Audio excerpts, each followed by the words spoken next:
அடிக்கடி தும்மல் வரக்கூடிய தன்மை இருக்கா?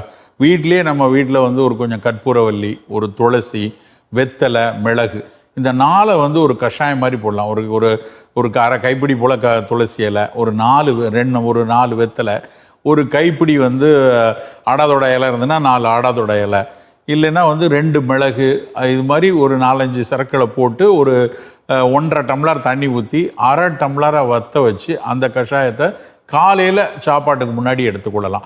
இது வந்து ஒரு சளி பிடிக்கிற தன்மையும் குறைக்கும். அடிஷனல் ஒருவேளை தும்மல் மூக்கடப்பு மாதிரி வர்றவங்களுக்கும் அதை எடுத்துக்கொள்ளலாம். சீந்தில் அப்படின்னு ஒரு தாவரம், ரொம்ப ரொம்ப அமிர்தவல்லி அப்படின்னு சொல்லுவாங்க. இன்றைக்கி அறிவியல் உலகிலையும் அதை வந்து எப்படி வந்து இந்த அட்டோபிக் சைனசைட்டிஸ் அதை குறைக்குது, இம்யூன் மாடுலேட்டராக எப்படி இருக்குன்னா கண்டுபிடிச்சிருக்காங்க.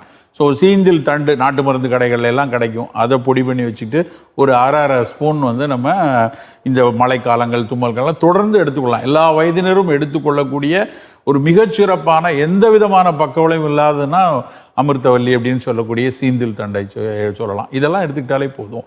குறிப்பாக இன்னொன்று, நீர் காய்கறிகளை தவிர்த்தணும். இந்த மூக்கடப்பு தும்மல் வருதுன்னா அந்த சொரக்காய், பூசணிக்காய், வெள்ளரிக்காய் இதையும் எடுக்காமல், ரொம்ப வெள்ளை சர்க்கரையெல்லாம் எடுக்காமல் பார்த்துக்கொள்ளணும்.